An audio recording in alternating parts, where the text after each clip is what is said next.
Recording studio Alamnagar Madhepura. हंस पर बैठल छै मैया सरस्वती, आगे पूजा कर ले मिलतो निमन पति।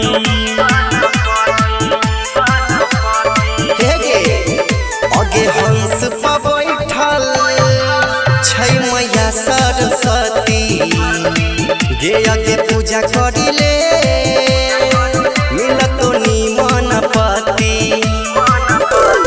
जल्दी सना तू नहाय लेगे, खाली अपन सजाय लेगे।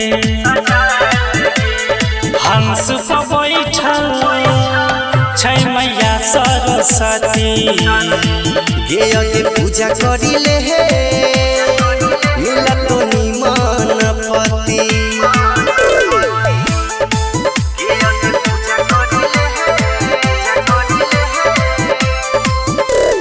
मिक्स बाय संजीत साजन। बिना वाली मैया के गे सुन महिमा महान गे, सब नार नारी पूजन का जाने जहान गे। ओहे के बिना बहाली मैया के गई सोना महिमा महान गे, सब नहर नारी पूजन का जाने जहान गे। घरे घरे पूजाबै छै, मूर्ति सगर बैठाबै छै।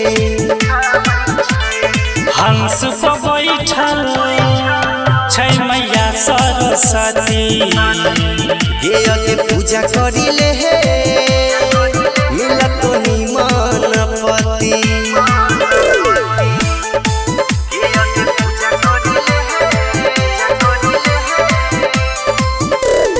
मिक्स बाय संजीत साजन।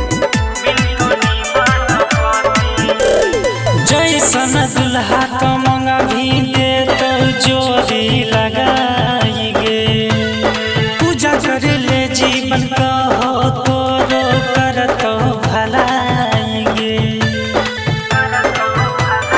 गे सोनवा जैसन दुल्हा तू मांग भी दे तो जोड़ी लगाएंगे। आगे पूजा करी ले सुमन जीवन कहो आगे करत हूँ भलाएंगे। और उन्हें लिखने छे गीत गे, बुझले छे ना छै रीत गे।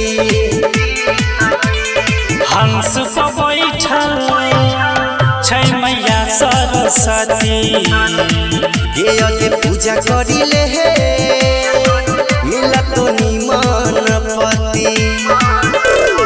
अनोखा digital recording studio Alamnagar Madhepura.